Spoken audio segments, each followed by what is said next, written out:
Ladies and gentlemen, boys and girls, children of all ages, welcome. This is the GameFans podcast number 14. I'm your host, Mark Hearn. To my left, we've got Nick Kosmides. To my right, we've got Ashley King. A lot of stuff going on. New Vita. Yeah, I said it, new Vita. Nintendo, they've got a MiiVerse smartphone app in the pipeline. We've heard about that for a while. As for the folks in Redmond, guess what? They responded to all this stuff about PlayStation 4 being stronger than the Xbox One or more powerful in terms of performance. So we're going to talk about all that and a whole lot more. This is the GameFans podcast. Let's do this.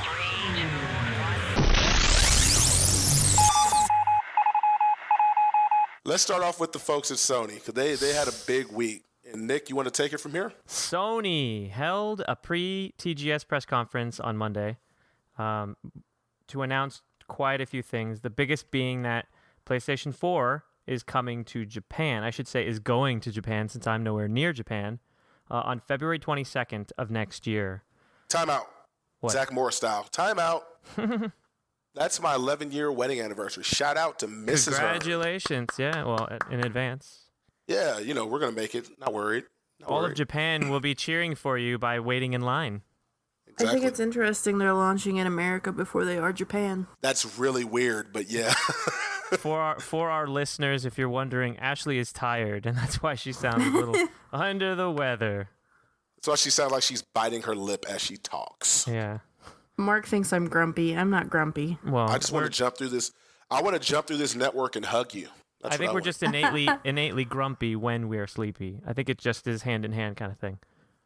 Yeah, but 22nd of February, and we're getting it here stateside first. That's bizarre. That is, what is that, 3 months? That's 3 months later, and a few more days from North America and a few less days from Europe.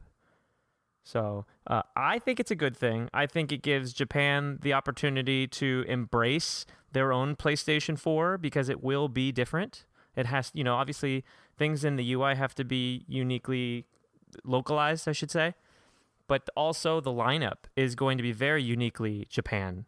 Our games are not going to translate over quite the same, even though games like Knack are actually developed by Sony Japan Studios.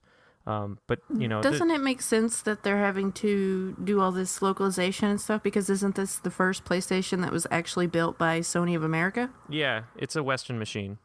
And early on, they were saying Japan wasn't really so much like in love with the concept of social sharing, like the whole streaming thing. But I don't know if you guys watched that TGS video, the big one that they released that had all of the details of the news I haven't yet mentioned, but including the PS4, there was a lot of sharing going on. And if there was one note that resonated louder than all the others in regards to PS4, it was about sharing. And they were showing some Japanese people who were doing a lot of sharing with each other. Sharing is caring. Sharing is caring. So I think they're going to be forced to embrace it, whether or not they like that or not, I'm not sure. It's just bizarre to see that if you really want a PlayStation 4 as soon as you can and you're in Japan, you're going to have to buy it from North America or like Europe, or Europe to get it earlier. It's just weird. Yeah, that's not uncommon. I mean, when systems came out in Japan first, a lot of Americans imported it. And they were made in Japan. So, I mean, it just makes sense. There were a couple websites that did that. One in particular went out of business because of importing, I think, PSPs, wasn't it? Gosh, that was so long ago. I don't remember what the website was called now. It's just so weird to me, though. I mean, that they're launching their system. But you know what? If you really want to get technical about it, I look at it like this. The only real competition in Japan for Sony in the gaming arena is Nintendo. Those two are duking it out over there. Microsoft is not a factor. It is what it is. I mean, it's one of those things to where I think there's McDonald's in Japan. If they included an Xbox One and a kids meal at McDonald's, kids would leave it behind at McDonald's. That's how unpopular the Xbox brand is there. But the thing that trips me out though is when Microsoft came up front and said, "Hey, Xbox One isn't happening in Japan until next year." People threw a fit and you're Failbox 180 or whatever, and it's like, dude, it's not a market that they're popular in. It really doesn't matter when they launch the thing over there because the only people who are going to buy. I bet you have more Americans who who live in Japan buying the Xbox than actual native Japanese people. If that makes sense. Yeah. Like people who are like in the military and stuff like that. You know what I mean? So, but I mean, the truth is they're both launching in Japan next year. I expect the PS4 to crush the Xbox One in Japan because it just is what it is. Unless it's a Japanese company. Yeah, First and foremost. Unless they do something, unless Microsoft does something amazing and says, hey, we've got all these Japanese exclusive games, which I highly doubt. But anywho, I don't want to hold you up any longer. There's a lot more to talk about from Sony. Yeah, no, that's okay. The website I was talking about that closed was Lixang. I used to frequent them quite a bit. And they made it easy for Americans and Europeans to order import products from Japan, various things from cases to actual consoles. So they actually went out of business because of the. I will say one last thing. I'm sorry, because I love to talk so much. But the thing is, that's why we're doing this. The thing is, this will be the one time that the Japanese folks get used to a tradition that we have here in the U.S. of A, buying an overpriced PlayStation on eBay to get it early. Yeah, there's already people selling them on eBay, or at least trying to pre-sell them or whatever. So, yeah, moving on, the next tidbit is an announcement made at the same press conference. All this came from the same press conference on Monday. Vita has been redesigned in a new model called the PCH 2000. It's still being dubbed the Vita. It's not having like the subtitle, light and fresh or whatever they did with the PSPs back then. But the PCH 2000 is going to be 20% thinner and 15% lighter than the original launch model, which I have here. The battery capacity is supposedly slightly increased. They're saying 6 hours. I mean, I roughly get about 6 hours of gaming, but it does depend. Lately with Killzone Mercenary, that thing's been draining my battery a lot more for some reason than most games. But no word about whether that console, the redesign is coming to North America or Europe yet. So far, all of this stuff is just for Japan. It has a different screen in it, too. Instead of an OLED screen, they're LCD, using an right? LCD screen. Yeah. Oh, really? I missed that part. Yep. Yeah. Lower power They're cutting down consumption. on screen costs. Yeah. That's funny. Well, then all those reviews out there that say, XYZ game looks so beautiful on that 5-inch OLED screen, they're going to have to practice saying something different. It's true. It's funny. All right, so the next bit of news from Sony, Vita TV was announced. I'm wondering if what? everybody knows what that means, huh? No, wait, no. It's Vita TV. So there's a TV coming out. So that's the thing. That name is very confusing. It's the Bravia line. Let me finish. I'm just playing. I know. No, it's okay. I'm sure everybody's like, what is that? So the Vita TV, what is it? Basically, it's a small little device. It looks like what a 2.5-inch HDD would look like inside of a little case. One of those portable Western Digitals. It kind of looks like that. It's very small. It's very sleek, like the back of the new iPhone 5C, if it came in white. You like how I threw that in there? It hooks up to an HD TV via HDMI. It supports 480p, 720p, and 1080i resolutions on your big screen TV. It uses the DualShock 3 as a controller, so it itself is just basically a standalone device that plays content on your TV. And what content that is, you might wonder. It actually has a physical Vita game card slot right in the front, so you can actually pop your Vita games right in it and play them on your big screen with the DualShock. Or it has onboard memory, like a 1 gig stick on board for the launch models, and then there's going to be a bundle that comes with an 8 gig stick. So on that stick, you can store additional games or apps, whatever you want, because it does support apps like YouTube and Netflix, a lot of the stuff that's already on the Vita right now. Essentially uses the same UI, slightly altered, slightly beautified. Furthermore, it supports PS4 remote play, which, if you think about it, why the hell would you need that? But what I came up with is, if you have 2 TVs in your house, this is a similar reason for needing remote play on the Vita in the first place, or pushing your game content from the Wii U on the TV to your gamepad. If you've got 2 TVs in the house and their primary TV, it wants to be occupied by someone else, more important, who has, the pants on in the house or whatever, then you can push your PS4 gameplay to a secondary TV where your Vita TV is hooked up. So as long as a Vita TV is hooked up over there, then you can basically play your PS4 game content on your Vita TV, much like you can with a Vita. So this whole package is actually selling in Japan only right now for less than $100 US, exactly 9,480 yen, and that's for the 1 gig memory stick unit. And they're also going to have a 14,280 yen bundle that comes with the white DualShock 3 and an 8 gig stick. So again, no word about North America and Europe. I got a couple thoughts on this thing. It's like, it sounds pretty cool, but it's like a gift and a curse, because it's like, okay, it's a really cool concept. It competes with the set-top boxes and things like Google TV, Apple TV, and Chromecast, or at least it has the potential to compete with those. I wouldn't say it's necessarily a direct competitor with that, but things like Ouya and GameStick, definitely going after that kind of appeal. Absolutely. My concern is, as a traditional launch day Vita owner, you're shooting your hardware in the foot, because you're giving up a cheaper product to people. And I mean, don't get me wrong, it's not a portable gaming system. I get that. The Vita's appeal is still like, hey, you can put this thing in your pocket or throw it in your fanny pack or whatever, and ride the subway to work and get your game on. That's all great, but you're giving a really cheap alternative to people to still experience the whole Vita thing. Is this like a I guess you said double-edged sword? Like, hey, we're gonna go after this new market, and we're gonna also try and pick up the slack that the Vita's having. No, I don't Any think thoughts? so. I don't think this is meant to replace the Vita for people who have it, but if anything, give an alternative solution to people who don't. So there may be people out there who have been like, this Vita is coming up.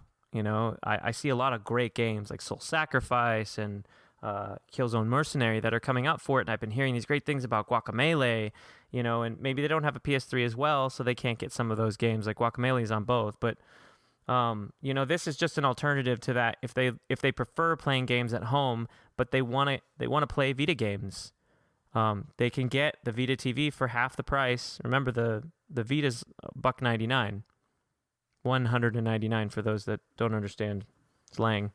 But yeah, it's $199. This is only $100, so it's half the price. It's not like a quarter the price, but it's significant enough to to mention what it's missing. It doesn't have the front touchscreen of the Vita. It doesn't have rear touchpad of the Vita. It doesn't have the portability of the Vita. So it has to be plugged into a TV via HDMI. So you're missing all those things, which drops the price of it. So it really shouldn't be priced comparable to the Vita. But in the post I put on PS4 Daily, I did question, like, how are games that utilize the touchscreen going to be played with a DualShock 3 on the Vita TV? Yeah, I saw something about that. They gave a list, and absent from that list were a lot of the AAA titles. I think like Uncharted, Goat and Abyss wasn't there. Yeah, it has touchscreen and camera. Had a lot of touch. Input. Yeah, all the games that support the camera can't be used. All those AR games, of course, unless they come out with some laundry list of peripherals that supplement it, or if they eventually also include PS4 or DualShock 4 controller input as well directly onto the Vita TV. Then you can use the touchpad. I think the benefit of using Vita games on it is a sort of a side thought for Sony. I really think they're going after the markets like the Ouya, because the Ouya was advertised as a great way for indie developers to get their games on TVs. And with Sony supporting this, it means they'll be having a new way to get indie games on TVs from an established developer. I've heard so many complaints from indie developers about the Ouya. They're not pleased with how billing is going. They're not pleased with the storefront. They're not pleased with a lot of things that are going on with it. So the fact that Sony is taking the initiative to put themselves in that market and saying, we've given you a great thing with the Vita, you've got all your games on here, now you can get these games on a TV too. Yeah, I think that's the main purpose of the device. I absolutely agree. It's definitely going head-to-head with Vita. I actually tweeted out... I can tell you what the main purpose is. Okay. It's to make money. Oh, of course. Of course it's to make money, but... Are we still going I mean... Sony has always been, or not always, but they positioned themselves to be such a pro-indie company that if you take an indie developer and say, okay, you can either put your game on Ouya or you can put it on Vita TV, I guarantee you they will pick Vita TV every time. Yeah. Of course. Every time. And again, Shahid Kamal Ahmad is a big guy at Sony Europe who is kind of sort of a ringleader for bringing in a lot of indie game developers onto the Sony platforms. And as soon as this announcement was made, he tweeted out, "See, aren't you glad, indie developers, that I, got you on this platform, where they may have originally been a little sketch about it. Like, are you sure, Shahid? Like, this is going to take off? Well, here you go." Not only were they making their games for Vita and potentially PS3, but now this new at-home device that's priced the same as the Ouya. So you're absolutely right. It's definitely going head-to-head with the Ouya. And, of course, it's got a better controller. I mean... Of course. And I mean, that's one of the main games out the complaints gate. about it. When it comes out on November 22nd in Japan, it's already going to have a ton of games. It's not like the Ouya launch where they had to wait for games and there was like 100 or less. And nobody knew how to use it. Like, this will all be very familiar to most gamers and intuitive. Yeah. The Ouya was anything but. Yeah, I think it's going to be a very successful product for the most part, or it has the potential to be, rather. Depending on how they market it, because marketing is a huge thing for this type of stuff. So as long as they present it to the public in an appropriate way, because if you tell a parent like, "Hey, you want to buy this thing," and they're like, "Didn't I already buy you a Vita? Yeah, Didn't I already buy you that thing?" As long as they clearly market and present this thing to the general public, because people like us, we're gonna understand it and yeah. take the time. Well, I'll tell you, I'll be honest with you, I've thought about playing my Vita on the big screen and how I would have wanted to do that, because my Vita battery dies, at home, and then I've got to put it on the charger, and I really am in the middle of something. Well, one of the things that people were knocking the Vita for when it was first released is that it didn't have TV out when the PSP did. And I kind of feel like, Sony answered that and got two birds with one stone with the indie developers and marketing against Ouya, and now all the people asking for TV out on their Vita, now they have it. Yeah, I wonder if you'll be able to hook up one of your live streaming devices to this. It'd have been well, if it's HDMI, probably not, because if Sony continues to do the whole Well, you can do PS3 HDMI live streaming. Yeah, that's I do HDMI live streaming with the Wii U with the Elgato streamer. No. The PS3 has some type of Yeah, it has DRM built into the HDMI. Some type of DRM, but people use component cables as a workaround. You can't do it through HDMI though. There's some type of workaround for that. You can do it with the Elgato. Can't you do it with the Elgato? No. HD? No, you have to use component cables on the PS3. Oh. That's why I don't expect this to I happen. can only do HDMI streaming with the Wii U. In the 360. All right, well, I got one more piece of news, and we can move on to Nintendo and Microsoft. So, also, a new trailer came out from the thing I told you about, that not only showed the PS4 running through all the social paces, but the new Vita TV in action with some Tekken 2 player, which is pretty dope. So, the Vita TV supports 2-player with classic PS1 games. That is pretty cool. So, PS1 games on your big screen TV, played it 480p, 720p, 1080i. That's pretty dope. Again, $100, all without a PS3 or any large console. The new Vita is featured in the video in an array of new colors. They're very soft pastel-y, sort of. And they also showed some gameplay of Deep Down on PS4. Actually opened I'm excited about that. Yeah, and really, we've not heard anything about Deep Down. It's been mostly speculation, I think. But finally, we got to see that they were sharing, with each other and got into the game. Like, one guy was in the single-player game against, some big old scary thing, and then was like, hey, help me or whatever. And the other guy came in, and now it's two of them against the big scary thing in the same game, all online. So that was pretty dope. And according to some sources, Deep Down will be a randomly generated RPG. Is basically what it is. So all the enemies, the level layouts, what else was it? I think that's pretty much it. But most of the stuff in the game is all randomly generated. And online. I don't know if it's going to be MMO, if it's going to be just kind of 2-player, 4-player. So there's still some details about Deep Down we need to know. But I think we know now it's an official game. Deep Down is the official title. Unofficially announced, of course, from Capcom. But this Sony thing is next to official. As official as we should need. And that's it. I think our big week for Nintendo was last week. We've got some light bits of news here. One of the biggest is that Nintendo of America representative Dan Adelman said that free-to-play games are coming soon. I know you guys are going, but what about Tank? technically, Tank Tank Tank was a free-to-play game, but it was a pretty poor experiment. Dan Adelman says free-to-play is something that was relatively new to us, and we allow it, and we've got some games in the pipeline that are planning on supporting that. He doesn't go into detail about what games, but I think it's really interesting to see Nintendo embrace free-to-play. What do you guys think?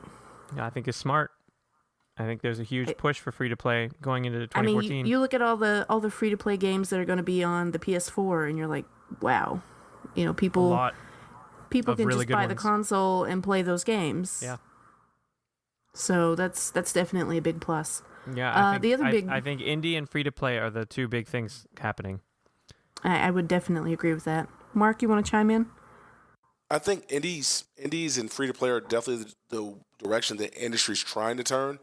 We'll see how things look. I'd say we'll see how things look over the next couple years. Well, I think how the industry's been trying to turn. done it. They've successfully done. There's a successful merging of indie games alongside giant AAA games, both on Sony console and in Steam. Huge push. And Steam's been doing it for years, haven't they? Free-to-play games are relatively new to Steam. They've only been there for about a year now. Well, I mean, in indie games. Oh, indie games, yeah. But actual free-to-play games, them allowing them on the Play Store and allowing free-to-play developers to accept payment through Steam is a new thing. Yeah, the thing, what I was trying to say is this. I think that this is the direction, or this is a trend of the industry, but is it going to be able to stay? That's something that we have to see. That's what I'm saying. Because it's like the industry's been trying to push digital for the past, handful of years, and it's just starting to really get some traction. The whole problem with pushing digital is you have so much infrastructure across the United States, and not all of it is, quality. And that's really going to be bottlenecked by the whole infrastructure across the United States. That's not something that they can push on people when people physically can't download things because their internet connection is so terrible. Yeah. That's a huge deal in Europe right now, too. Yeah. I mean, it's going to have to get a lot better before companies can embrace this. Yeah, but I mean, if you look at a place like Steam and look at what Steam's done over the years, they've been around and they've been just fine. So, I mean, I think people just freak out when things change. That's just the way I see it. I think indie games and free-to-play games have a lot of potential, but it's just, I mean, in terms of in the PC market, it's good to go. But when it comes to consoles, people are very particular about things. People don't like change. People don't want to be inconvenienced. They don't want to start the console and see it's going to take 8 hours to download the game that they just bought. Yeah. No, absolutely. I think that's going to be the issue going forward, is that people are going to realize that there are some pretty epic gaming experiences to be had with indie games at a much smaller footprint as far as digitally. And Mark, you're one who has said, I don't want to download these gigantic games, but the AAA market wants a piece of the digital market, and, people aren't going to want it. Didn't I just read something about Battlefield 4 PC being over 30 gigs? That's a lot of space, and usually the hardcore guys that have the equipment, the PC hardware for that game, because apparently it's going to be requiring a lot of hardware. It wouldn't surprise me to see it be that much, because Max Payne 3, the download for it was like 26 gigabytes. Yeah. So it's already huge. Yeah, and that is exactly the reason why I would buy a game on disc and never on digital. I'm just wondering, and this is something I'm looking forward to seeing when the two new consoles get here. How was how they both tout this play while you install or play as you download in the background. I'm really wanting to see how many people can successfully use that based on their internet connection, because I have some experience with that, because it's a technology that Blizzard uses for WoW, and some other MMOs use it too. I've got an OnLive setup also. I've got the OnLive micro console where it's strictly streaming, and it works if you have a good connection. But I'm talking in terms of these two Sony and Microsoft are branching out and trying it for the first time, and a lot of people don't realize that they have bad internet connections. They think just because they can browse the web and a web page loads fairly quickly, that's it. They're not looking at they've never had to download a 10 gigabyte file. Yeah. Something like that before. Show of hands, who has a great internet connection? Probably me. And what defines a great internet connection? Because I think I have a great internet connection, but then I talk to somebody else and I tell them that I'm capped at 15 megabytes download. and they laugh at Okay, me. let's. Yeah, I'm laughing at you. Yeah, see? I was gonna say let's show our private parts, our internet connection here. Your download is 15. 10. Your upload 15, is what? 10. Ashley, It's like 25.3. Yeah. 56.6.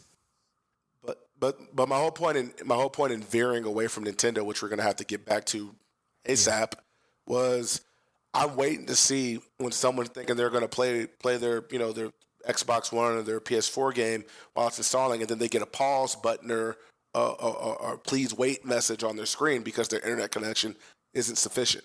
Sure. Oh yeah, there'll be plenty of those. They're not, And people neither will gripe. companies talked about that. Neither company said like, hey, to get back on that Nintendo news, you remember when the Wii U launched, and I watched quite a few videos of people who were like, all right, we're going to open the Wii U for the very first time, and they hook it up, and they're like, what's this? What is it, 5 gigs? Oh, all right, I'll see you guys in a couple days. And they would click, and they come back, all right, it's Tuesday. It was a couple days later, finally downloaded.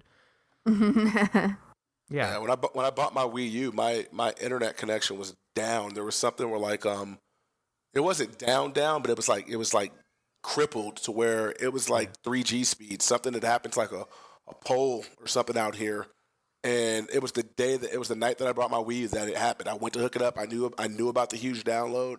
I was like, oh, this won't be a problem. It'll probably take me about maybe like 10 minutes, 15 minutes. I didn't know how big it was. I just knew it was a big download. I wasn't expecting anything too big. And then next thing you know, I'm sitting there, and 20 minutes goes by, and the little meter hasn't budged. So I start pulling out computers. I'm doing a phone test, and guess what? It's dead. Internet's dead. So, yeah, Nintendo. Downloads. Watch out. The other big piece of news that we have for Nintendo is that, of course, we've known they want MiiVerse on smartphones and tablets, 3DS, wherever they can get it, because it's a social network, and the more people that you have on it, the more engagement that you have. But they've been kind of quiet about it. They recently announced that, yes, it is coming. They are developing an app specifically for phones, tablets, and the 3DS, and to expect it soon. Yeah. And that soon. Yeah. Well, I think people need to understand that this is a bigger undertaking than just simply creating an app. They need to make sure the infrastructure works and there's security measures in place. I think, honestly, what I think is going to happen is they're going to work on the MiiVerse integration with 3DS and Nintendo Network ID with 3DS, and all that will be rolled into one big update for the device. And once that's available, the Android and iOS, those apps will follow, because to be honest, those apps probably are not as intensive as what they're trying to do with the 3DS. Yeah. So let's see. Let's start off a few things here about Microsoft. There's been some information revealed about Dead Rising 3, that it's going to have up to 10 possible endings. The overtime mode is coming back to whereas basically that's like a free roam sandbox kind of feel after the main story, and it helps reveal more things about the story, and it gives you a look of what's happening. But up to 10 endings, that's pretty good. That should have some replay value for those of you who are looking to pick that up. So that's that. That's Dead Rising. Let's get to some bigger things. Starters. Albert Pinello from Microsoft's marketing group stepped up and said, hey, you guys are crazy if you think we're giving Sony a 30% edge with the PS4 over the Xbox One in terms of performance. And he was the first person that I can recall from Microsoft to address all this talk and hearsay about which console is better and this and that. He stepped up and said, you know what? That's not the case. Sony makes a good machine. I'm not saying that they don't, but they tend to get ahead of themselves. And he started citing historical things like with the cell processor, all this talk about that, the Motion Engine. And he pointed out that Sony has a history of doing this. And Pinello went on to cite stuff like, Microsoft made DirectX. We've got some of the best programmers in the world, yada, yada, yada, that sort of thing. So, of course, you're going to expect a guy who works for a company to talk up his company's machine. But realistically, some of the things he said did make sense. What's you guys' take on that? I don't know. Well, you said it. He's Microsoft's marketing guy. Yeah. He's going to talk up the device. I mean, we'll see. We'll see what performance looks like when we have the devices. I'm not going to sit here and argue over which has better performance when I don't have either device myself. Wait, you're not going to do what the entire internet's been doing? You're not going to do that? No. No. Let's hold I like hands to and not be kumbaya the internet. Yeah, let's wait until they do the tech specs and teardowns and stuff like that when it releases. Yeah, it's just, and he there's been a rumor floating around about the Xbox One's hardware supposedly having some mysterious chip. We touched on it last week. I still throw that in the sea of rumors.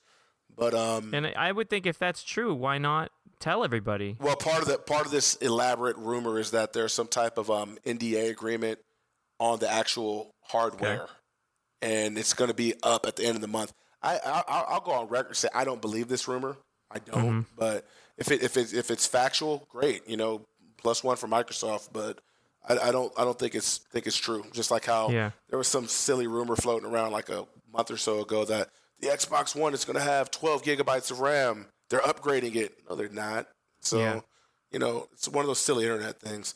But I think it was good that someone from Microsoft would I guess you could say somebody with a title or with a presence stepped up and said something about this.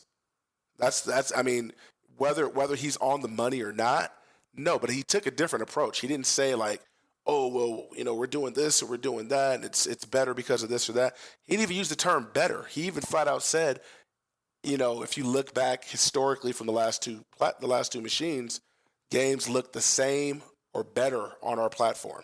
He didn't say like, oh, our it's going to blow it out of the water, but he said that the performance gap it's pretty much non-existent.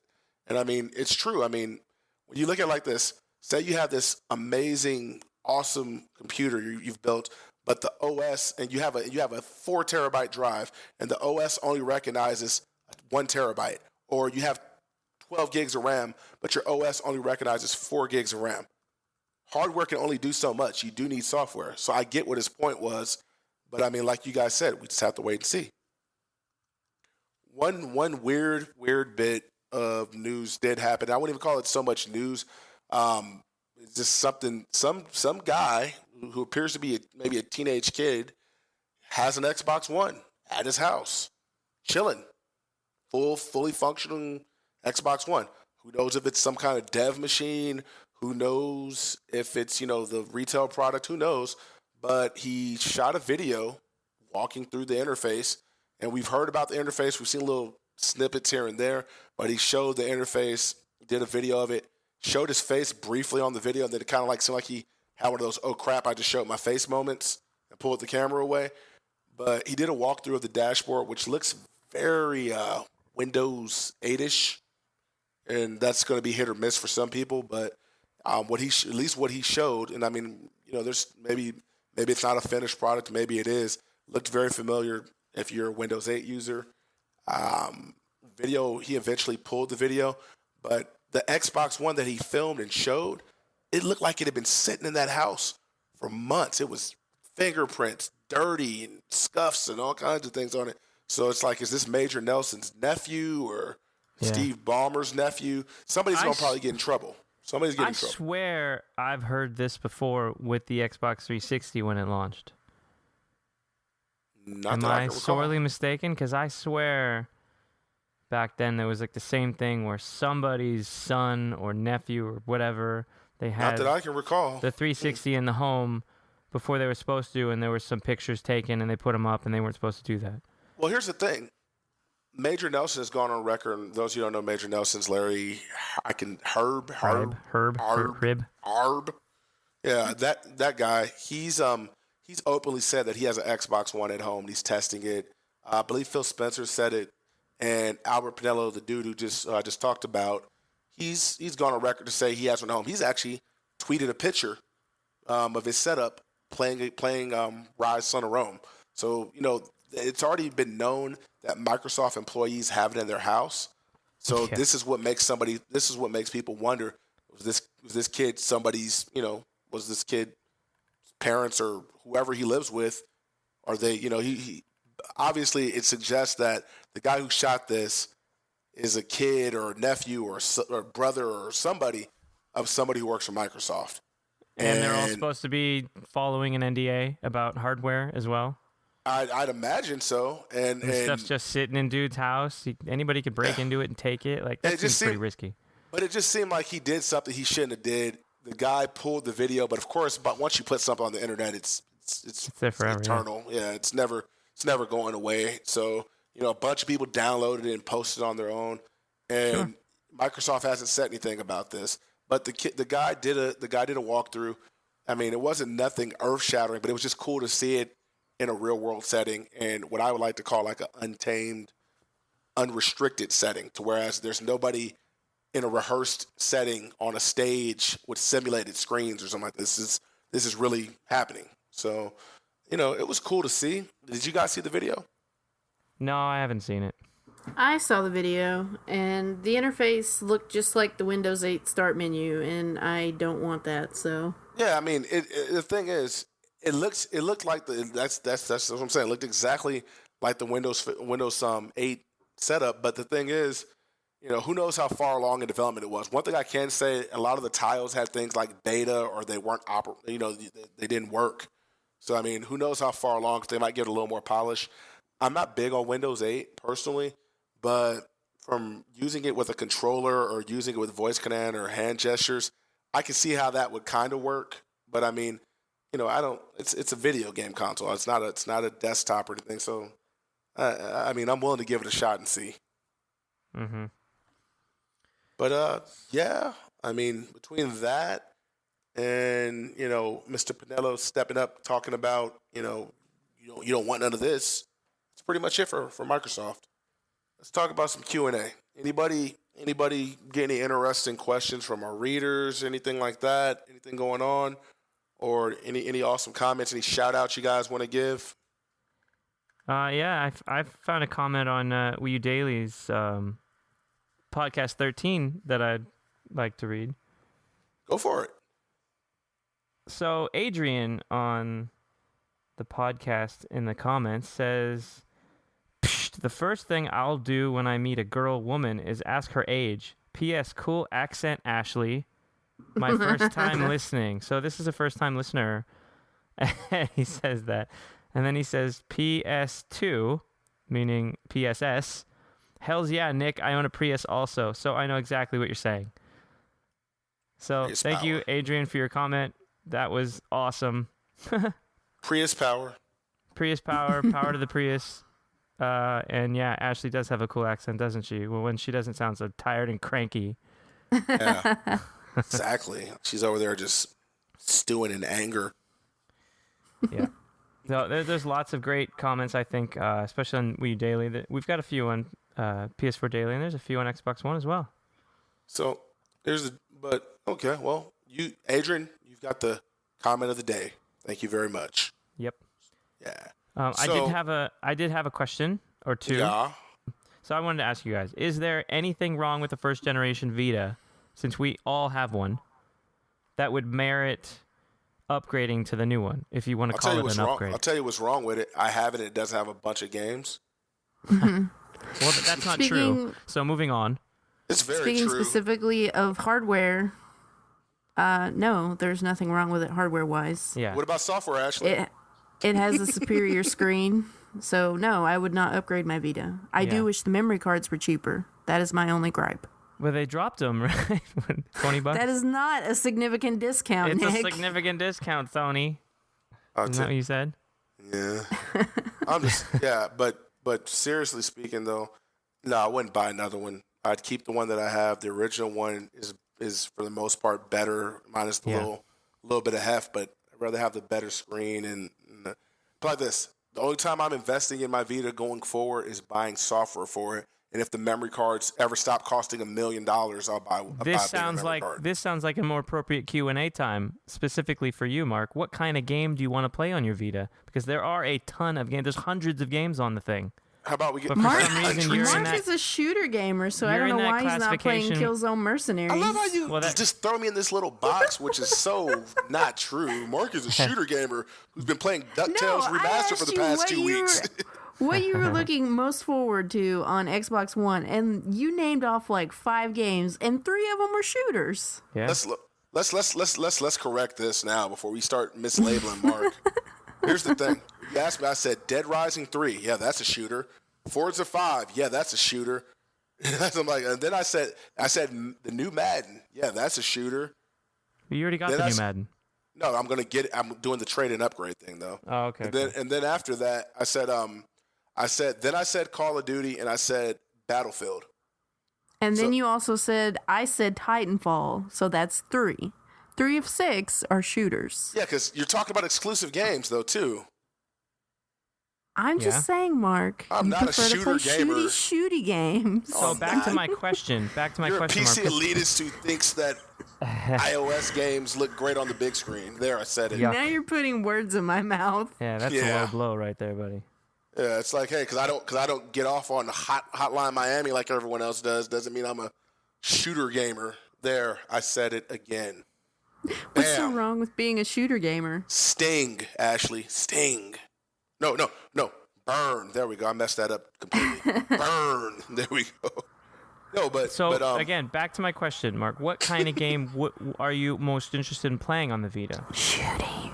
Is it to the point where you'll play anything, or do you find yourself just not having enough time? You know what it is? I want games.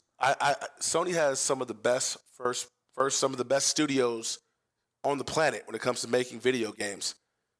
Give me first-party games that are not rehashes, like how they were like, oh, Borderlands 2 is coming to the Vita. It's a freaking old console game. I don't want to play that.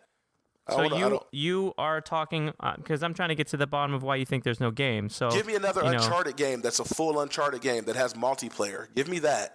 Give me a full give me a full God of War game. I'll take that. That we do want. Everybody's waiting for that. Give me another Warhawk type game that's a full game and not a port. I'll take that. Would you like me to continue? Now remember, the Vita is only a year old. So yes, I would like you to continue, and also remember that Killzone Mercenary just came out today, and we've been waiting for this game for a very long time. And the thing is this: I'm debating on going to pick that up. I've got a washer and dryer that are waiting on me tonight at Best Buy. They just arrived. I got the email before I got on this thing with you guys, so I got to go to Best Buy and pick up this washer and dryer. And I'm like, okay, Killzone Mercenary is out. I've got a $50 Best Buy gift card because you all know that I had a birthday last week, burning a hole in my pocket. Do I get the game? Do you ask me what you want to know about Killzone? I'll tell you, because I've put over 20 hours into this game.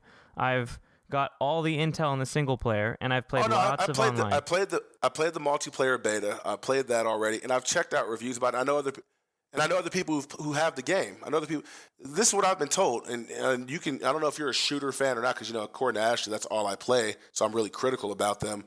But the thing is, I've been told, and for what I've seen, that it's a good game in terms of it's a full-fledged shooter that's passable because it's a full-fledged shooter on the Vita. But if it were a game being made on the PS3 or PS4, it would be a mediocre experience. That's what I've been told from numerous people.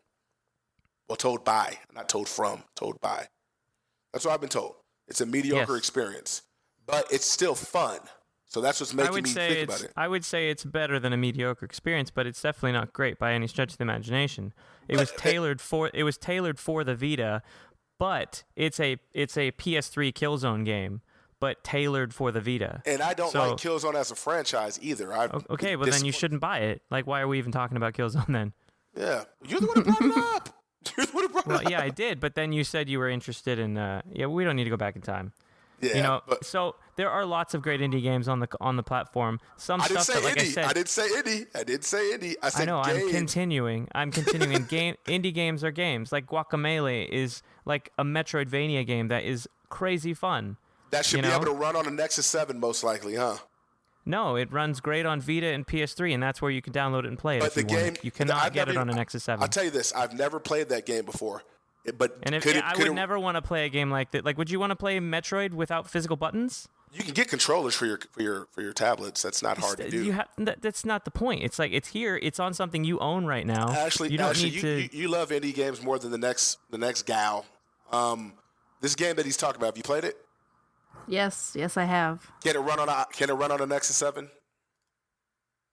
Are we talking about the old Nexus 7 or the new one? The new one. Can it run on an iPad? Tell the It truth. probably could, but to Okay. be honest, the style of game that it is, you need for my Vita buttons. on launch day. I want a AAA experience. That's why I bought it. That's why I bypassed getting a 3DS. I wanted a full-fledged experience. All right, so let me just stop you there because now you're being ridiculous. We're getting to the point where you're buying devices specifically for a niche type of game, and ultimately what Sony's trying to do, and this I was can in a be niche game the when I same. said I want a AAA experience from a company that has AAA studios. The same thing can be said about Nintendo and Microsoft at this point. The directive for Sony is to bring exclusive content to the platforms. Whether it's AAA or not is almost getting to the point where it's opinion. What makes a game AAA? What makes a studio AAA? think What it makes a matters publisher less AAA? Even as technology advances, because the phones we have now completely blow out of the water the phones we had 5 years ago. So All I'm saying is mean- this. It's like this. I just named a bunch of games I like to see. I can name a bunch more that I would like to see an original IP for them. Is it crazy to say that, hey, I'd like to play an Infamous game that's not a port of the previous two on my Vita? No, that's not. And that's not even extreme demand. It's you guys have a franchise that's respectable and it's known. I bought your handheld in the hopes of getting to play games that you make. I have nothing against indie games, but I didn't buy my Vita for that. And the Vita was built as this crowning achievement in handheld gaming, and we're not getting that. We're getting games that can be ran on iOS and Android devices. Sure. So another reason why I think this is all happening, and the Why would reason you why buy we're a not Ferrari to drive 15 miles per hour? The reason why we're not going to see another Uncharted on the Vita, the reason why we're not going to see God of War on the Vita anytime soon, the reason why you're not going to be happy with your Vita anytime soon is because all those developers that you're talking about that Sony has under their wings are working on PS4 games. So they've been doing it for 2 years? Yeah, and it takes games 2 to 4 years to manufacture, to develop. So nobody had the time to make a game for it. That Guerrilla made Killzone. That's why they have enlisted smaller indie developers. For example, Killzone Mercenary was not made by Guerrilla. You know, these games are being made by other developers and brought to the Vita. And the same thing happened with PS2. PS3 was coming out. Same thing is going to happen continuously. And the PSP, we had a different developer making God of War for all the PSP games, and they ended up being big time. And now we're looking forward to their next game for PS4. This is just how the industry develops developers from the early stages to being something big. And if they're a good developer and they come out and they make a game like Killzone Mercenary and ends up being really good, then before you know it, they're going to have a PS4 game that comes out. That's the way I see it. Okay, and it's a transition of power between developers and their IPs. And, Insomniac is working on another Ratchet. And there's some people that are like, you know what? I think you need to stop making Ratchets. Let's come out with something new. And then there's plenty of people that are like, I love Ratchet. Please, I want this game because it's a return to the classic Ratchet. I'll say this, Ashley, and then we can move on. You're the only person in this discussion who has a Vita and a 3DS. I don't have one. Nick doesn't have one either. 3DSs, that is. Correct? You have a 3DS. Yes. Compare the game libraries. Who has a better game library, 3DS or the Vita? The 3DS hands down, but the Vita is building there slowly. But here's the thing. Here's the thing with that. The 3DS has a blend of things. They have original games for their platform, made by Nintendo, and they have rehashes. Why can't Sony do that? That's what has me disappointed. That's the only reason. Again, I go back. It probably has to do with, and we won't know because we're not working for them. But it probably has to do with the fact that those developers are working on PS4 games. But and why they've been defend working it or on make an PS4 excuse games for for it years. instead of just saying, you know what, you're right, they don't. No, you're right. They don't. According to you, they don't, because you don't see any other games as, comparable to an Infamous. I don't want to play Infamous on my Vita right now. I loved Infamous 1 and 2 and the expansion on PS3. I can't wait for Infamous Second Son. I don't need it on my Vita right now, although God of War, I do feel like I need on my Vita, because I really did love playing God of War on PSP. But Infamous, I could care less about playing on. That's just my opinion. I'm sure other people can be like, what are you talking about? I love one. So let's leave it to the readers and the listeners. Yeah, absolutely. Mark's gone on one of his crazy rants again that made Ashley hate him more. And the thing is, what do you guys think? If you own a Vita, are you disappointed with your game lineup? Are you disappointed with it? Do you wish there was something more along the lines of what I was talking about? Or are you pleased as punch with what you have? You can send your hate mail or love mail to me. I'll give you my Twitter handle later on. Or just send it to the GameFans podcast email, podcast@gamefans.com. I'm going to say that again at the end of the show, too. Yes. So I did have a second question here. I thought you were going to say it. You said the last one. I got it. Do you think 3DS owners will also buy a 2DS? And if so, why? I think a 3DS owner would buy a 2DS for their child. Yeah. I don't think that they would buy a 2DS and then sell their 3DS. That's no. Yeah. They sell their 2DS. Sell their 3DS and buy two 2DSs, one for them and, like you said, like a little brother or little sister. The 3DS came out in 2011. I waited until the beginning of this year to get a 3DS. If I had waited 6 more months, I could get what I actually wanted, which was the 3DS XL in black. So no, I am not going to buy a red or blue 2DS. Baby 2DS. You're not? No. Square Frisbee. I don't want that. That pretty much confirms what I had thought too. I think we're all in agreement with that one, which is awesome coming off of not being in agreement at all. Yeah, I don't, why, it's like, it's kind of gets back to the whole Vita thing. Why downgrade? Why do that? Absolutely. Yeah, why downgrade? I'm happy with my Vita, and if I get a 3DS, it's going to be the black 3DS XL that I'm Ashley happy wants. with my $250 Spelunky HD machine. Yep. I'm happy with my Guacamelee Platinums. Let me stop. Oh, Mark, by the way, I actually picked up Madden 13 on Vita yesterday. Oh. And I'm not a football gamer, so this was like a snap judgment. If you said you picked up Madden 13, there's a problem because we should be picking up 2014 or 25. Well, I picked it up because it was on clearance at Target. It was like $13. I feel bad for you. Yeah, it's really choppy. And there was a patch for it. And I remember when this was released, people were complaining. Reviewers were really knocking it for its performance issues, and it still has performance issues even after this patch. It's really choppy and clunky, but I don't know. It's okay. All this bantering about the Vita and all this stuff in his games, I'm willing to bet you guys a Coke that I'm like, hey guys, picked up my washing machine, got kills on Mercenary, yeah. So Mark, are you getting white washer and dryer, or are they colored? they're like bone white. To compliment my I was just curious. I was curious. Yeah, freaking Why? Best Buy with their maroon colored Samsung washing machines. Yeah, because they actually had those. I saw those. They have those like maroon, and then they have some teal ones. I think that are by some retro like Frigidaire making washers and dryers. It's crazy, but yeah, so I was just curious about that. With that being said, as you guys can probably tell, this is the part where we talk about other stuff besides gaming. So if you're still with us, we love you. Mark. What's up? What have you been watching? Okay, so I finally got to see Iron Man 3 over the weekend. That's great. And I purchased it digitally. Yeah. I saw the kid from Iron Man 3 at E3. Yeah, we did. And now that you guys say that, I know who you're talking about because I saw. I had no idea who that kid was. People were like, "Oh, that's the kid in Iron Man 3," and I was like, Yeah. "What? Who?" I was the same. I had no idea. Chris is the one who said, "That's the kid from Iron Man 3." And what's funny is after that, I think I tweeted him, and then he like tweeted me back generically, and then I told him who I was. Like, hey, remember we put the Google Glass on your head? Remember Chris did that? We were bros, bro. Yeah. And then he was like, oh, yeah. And then he followed me on Twitter. So now he follows me. I'm like, okay, great. Yeah. So now you got to retweet all of his movie happenings. But no, Iron Man 3. Now I just have to watch my swearing because I have a kid following me on freaking Twitter. But Iron Man 3, you guys probably haven't seen the movie then if you guys didn't know who the kid was, or you do know? I saw it after E3 because I was curious. Yeah. I personally...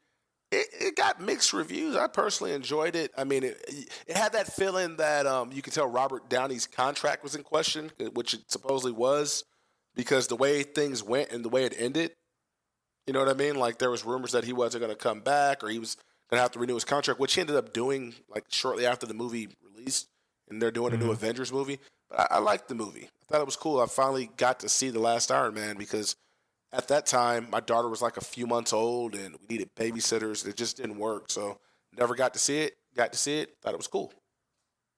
Right on. Yeah, I felt the same. It was an okay motion picture. So, but yeah, that was pretty cool. Other than that, So I picked up a Simon Pegg double feature. It's got Shaun of the Dead and Hot Fuzz in it on Blu-ray. It was like $12. that's a win. That's a win. Yeah, because I've been dying to watch Shaun of the Dead. You like these snappy puns I'm coming up with? So yeah, I'd like lately, and I've seen Shaun of the Dead before, but there's a need to watch The Walking Dead season 3 for me right now, and I'm waiting for Netflix to catch up. Because I'm not like the endowed rest of the world that has cable TV with $150 packages and stuff. I have to wait. You're saving money. Yeah, 2 kids. Yeah, So yeah, Shaun of the Dead, Hot Fuzz. I can't wait to pop that in and watch that. I picked up Riddick collection for my bro. His birthday's coming up, and I'm gonna take him to go see the new Riddick movie in IMAX. Why would you do that? Hopefully, it doesn't suck. He wants to go see it, so you do what your bro wants to do. I wanted to see it because it's Vin Diesel. He's Riddick. That's his marquee character. Let me give you a little Vin Diesel. Are you afraid of the dark? No, that was horrible. That wasn't that bad. Not afraid of the dark, are you? Yeah, that's horrible. I don't know why. I closed my eyes and I saw Riddick, so that was pretty good. But yeah, the movie has been getting raked over the coals. So let me know how that is. I've been hearing it's like the House Party 3 of the franchise. Isn't that direct to DVD or something? No, it was in the cinemas, as our friends across the pond say. But yeah, it was in the cinema. But didn't do too well. So let me know what you think of that. I will. So I mean, outside of that, I've been playing a ton of Killzone Mercenary, as I've mentioned before, and The Walking Dead again. Crazy need to watch the show, so I figured why not wrap up the game? And I just wrapped up episode 4 not too long ago, and tweeted out an image that pops up at the end of episode 4. No spoilers, but basically it's an image that shows you like the percentage of your decisions, so to speak. And for this particular image, it's a percentage of like where you fit in who comes with you at the end of episode 4. Like a certain thing happens and you go with a group of people or by yourself is actually one of the options. So depending on the choices you make throughout the entire game, certain people may come with you and certain people may not when they reflect on the choices you made. So for me, Kenny didn't come with me because he didn't like any of the choices I made throughout the game. Well, you suck, and I tweeted that out. Yeah, I tweeted that out, and a friend of mine on Twitter was like, yeah, he's really hard to please. So, yep. And then I went back and played Mortal Kombat on Vita, too. I felt the need for that. And I don't know why, because, I just got to like 110 on the tower, and I was like, what? Nothing happened, no trophy. I felt very dissatisfied, so. That's a game that I have. I'm going to kill you in that game. Yeah, love that game. It doesn't look great at all on Vita, but it plays great. So, over the weekend I picked up Outlast on Steam, which is a survival horror game, and a friend of mine was like, stream this, and we'll record it. We'll record your reactions. So, I have an hour of footage of me playing this game, being scared out of my mind, and it's gonna go on you. It's gonna go on YouTube. But I'm gonna warn you now: if you don't like listening to cursing, you should not watch my video because I curse like a sailor. I want to see that. Will you send me the link as soon as it goes up? Yes, I will. I played this at E3, and I jumped. I didn't swear, but I jumped. It's pretty freaky. I played it. It was like 11 o'clock at night. All the lights were off. So yeah, I got really atmospheric about it. Yeah, that's awesome. It was pretty scary. How about you, Mark? I played Madden 25. It's pretty cool. I celebrated football coming back. I played a little bit, watched football, took advantage of my Sunday ticket that came with the game. Enjoyed it. My team lost. I'm a Packers fan. So, sad trombone. We've come about at the end of the road here. Boys to Men song, if you guys don't know about that. Boys to Men, ABC, yeah. BBD. There you go. That's what I'm talking about. So Yeah, I listened to all that stuff in the 80s and 90s. if you are still listening to us, thank you so much. We appreciate you. And if you want to tell us, hey, this is what we liked about the show, this is what we hate about the show, Mark's an idiot, you can email us, podcast@gamefans.com. Send your love, hate, and donations there. You can also subscribe to us on iTunes. You can follow us on Twitter. I'm at Mr. Hearn. That's Mr. spelled out, MisterHearn. Nick, you are... I'm at Cosmo Crisis. KOSMOCRISIS. I think that's right. That sounds right. And Ashley, you are grumpy. I mean, you are... I'm at Overlord Roar, and I refuse to spell that for you, so have a great day. Burn.